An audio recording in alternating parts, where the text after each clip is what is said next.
السلام علیکم ورحمۃ اللہ وبرکاتہ۔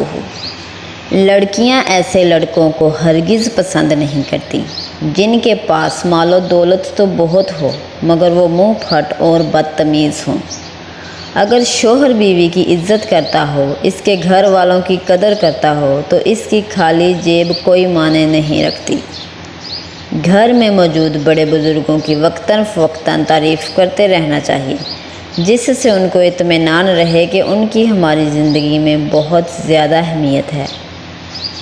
ازواج مطہرات میں سے نبی اکرم صلی اللہ علیہ وآلہ وسلم کو سب سے پیاری بیوی حضرت ام المومنین حضرت عائشہ صدیقہ بنت صدیق رضی اللہ عنہا تھیں، اور محبت یہاں تک تھی کہ ام المومنین عائشہ صدیقہ رضی اللہ عنہا جب کسی چیز کی خواہش کرتی تو رسول صلی اللہ علیہ وآلہ وسلم اس میں موافقت فرماتے، یعنی اس خواہش کو پورا فرماتے۔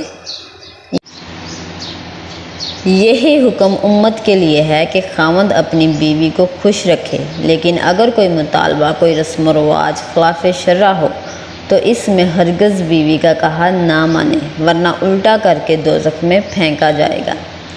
جو خاوند اپنی بیوی کا غلام بن جائے کہ وہ ہر جائز و ناجائز میں اس کی اطاعت کرے، وہ ذلیل ہوگا۔ وَعَاشِرُوهُنَّ بِالْمَعْرُوفِ، یعنی اے مردو اپنی بیویوں کے ساتھ اچھے طریقے سے زندگی بسر کرو۔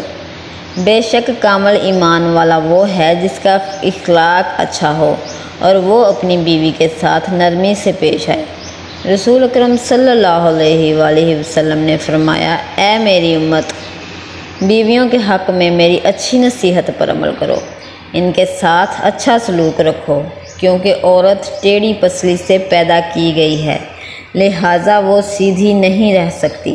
اگر تم اس کے ٹیڑھے پن کے ساتھ گزارا کر سکو تو کرو، اور اگر تم چاہو کہ وہ بالکل سیدھی ہو جائے تو وہ ٹوٹ جائے گی مگر سیدھی نہ ہوگی۔ لہٰذا تم اپنی بیویوں کے بارے میں میری اچھی نصیحت پر عمل کرو اور اس ٹیڑھی کے ساتھ ہی گزارا کرو۔